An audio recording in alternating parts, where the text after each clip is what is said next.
K원전. 원전 강국 프랑스를 제쳤다. 우리나라가 24조 원 규모의 체코 원전 사업 수주전에서 프랑스를 제치고 승리했습니다.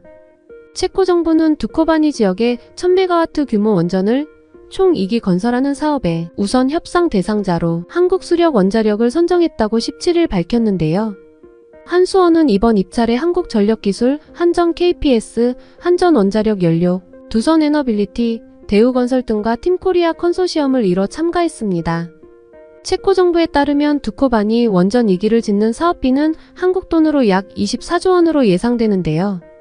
테멜린 지역의 원전 2기를 추가로 지으면 이 사업의 우선 협상 대상자 자격까지 갖게 되기 때문에 그렇게 될 경우 총 사업비는 40조에서 50조까지 불어날 전망입니다. 두코바니 원전 사업은 현 체코 역사상 최대 투자 프로젝트입니다. 2022년 3월 이후 2년 넘게 진행된 수주 경쟁은 한수원과 미국의 WEC, 프랑스전력공사 EDF 등 세계 공급사를 대상으로 입찰을 개시했습니다. 마지막에는 프랑스전력공사와의 2파전으로 더욱 관심이 쏠렸었는데요. 결국 우리나라가 프랑스를 이기게 되었습니다. 페트르 피알라 체코 총리는 기자회견을 통해 한국의 입찰이 모든 평가 기준에서 더 우수했다라고 밝혔습니다.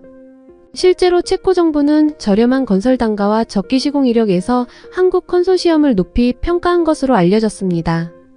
이어 원전의 부흥 중심지인 유럽 시장 진출에 교두보를 구축하게 된 것입니다. 상업용 원전을 최초로 건설한 원전의 본산지인 유럽에서 원전 사업을 수주했으니 그 감회가 남다를 수밖에 없습니다. 이에 따라 2030년까지 원전 10기를 수출한다라는 정부의 목표도 달성될 가능성이 커졌습니다. 이번 우선 협상 대상자로 선정되면서 우리나라는 2009년 아랍에미리트 원전 수출 이후 15년 만에 한국 원전 기술 및 건설 역량의 우수성을 국제 무대에서 재입증하게 되었는데요. 우리나라는 1990년대 초 한빛 3, 4, 5기를 통해 원전 기술의 자립을 성공시켰으며 한국 표준형 원전의 바탕을 마련한 후 개선형 OPR-1000으로 발전시켰습니다. 2002년에는 더욱 진보한 APR-1400 3세대 원전 개발에 성공했는데요. APR-1400은 기술이 향상되면서 경제성과 안전성까지 함께 향상되어 더 큰 주목을 받았습니다. OPR-1000의 개발과 함께 우리 원전 기술을 수출하기 위한 시도가 시작되었고 APR-1400의 개발과 함께 활기를 띠기 시작해 2009년 12월 최초의 원전 수출이라는 쾌거로 이어졌던 것입니다. 당시 아랍에미리트 정부는 수도 아부다비 서쪽 지역 바라카에 대규모의 원전을 마련한다는 계획을 세웠습니다. 여기에 한전 컨소시엄은 프랑스와 미국, 일본 등과의 치열한 경쟁을 뚫고 사업자로 선정되었는데요. 이 사업은 우리나라를 세계 5번째 원전 기술 수출국이자 6번째 원전 수출국의 반열에 올려놓게 됩니다. 가로 8km, 세로 1.8km에 이르는 바라카 원전의 규모는 여의도 면적의 4배입니다. 이슬람 사원 모스크를 연상시키며 건물의 상부돔은 80m를 넘어서면서 30층 건물의 높이와 비슷하기도 합니다. 또한 아랍에미리트 최대 규모인 1600톤 타워 크레인도 2대나 동원되었는데요. 4기 원전 건설이 동시에 진행되는 사상 초유의 프로젝트에는 세계 최고층 건물인 부르즈 칼리파에 사용된 콘크리트의 4배가 들어가는 등 막대한 물량이 투입되기도 했습니다. 또한 지진이나 쓰나미 등 자연재해와 미사일 공격에도 안전을 유지할 수 있도록 일반적으로 쓰이는 22mm보다 2.5배 직경이 큰 55mm의 철근이 사용되었습니다. 우리나라의 원전은 2011년에 발생한 일본 후쿠시마 원전 사고를 거울 삼아 비상냉각수 주입 배관, 비상전원, 피동형 수소 제거 장치 등의 도입을 통해서 안전성을 크게 향상시키기도 했습니다. 당연히 투입된 인력 또한 규모가 엄청났는데요. 협력사 인력까지 1,400여 명의 한국인과 아시아 전역에서 2만여 명의 글로벌 인력이 참여한 거대한 규모의 프로젝트였습니다. 2011년 3월 기공식을 거행한 바라카 원전은 2014년 5월 1호기 원자로 설치를 완료했고 이후 2024년 3월 1일 4호기가 최초 임계 도달에 성공했습니다. 최초 임계 도달은 원자로가 처음으로 안전하게 운영을 시작했다는 데에 중요한 의미가 있습니다. 여기에서 바로 우리나라가 프랑스를 이긴 이유를 알 수 있습니다. 우리나라는 2010년에 착공해서 3년 만인 2014년 1호기 설치를 완료한 것인데요. 다른 나라들은 대형 원전 1기를 짓는데 6년에서 10년이 걸립니다. 프랑스 EDF 역시 높은 건설 단가와 납기 지연으로 악명이 높았습니다.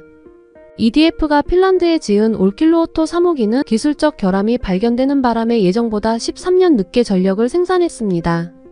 계획이 틀어지면서 건설 예산도 처음 제시한 가격의 3배인 110억 유로, 우리나라 돈으로 16조 5,600억 원으로 불어나게 되었습니다. 이 때문에 원전을 주문한 핀란드 원자력 회사 TVO는 EDF와 소송전까지 벌였답니다. 이런 심각한 문제를 갖고 있었기 때문에 프랑스가 방산 협력 등 다양한 조건을 제시하고도 결국 한국에게 지게 된 것입니다. 사막에서도 납기일과 예산을 맞춘 대단한 나라가 바로 한국이었던 것이죠. 이처럼 계획에 맞춰 일이 진행된다는 것은 예산에도 큰 영향을 주는데요. 우리나라는 처음부터 프랑스의 반값도 안 되는 저렴한 가격을 제시하기도 했습니다. 한국의 원전 건설 단가는 킬로와트당 3,571달러를 제시했는데요. 프랑스는 7,931달러, 미국은 5,833달러를 제시하면서 우리나라는 경쟁국의 절반 수준의 금액을 제시한 것입니다.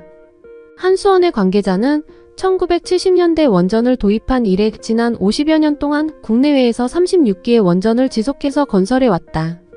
그렇게 축적한 기술로 주어진 예산으로 약속된 시간에 원전을 건설할 수 있는 세계 최고 수준의 건설 역량을 보유하게 된 것이다 라며 이는 적기 원전 건설을 원하는 체코가 한수원을 최적의 파트너로 평가한 가장 큰 이유라고 강조했습니다.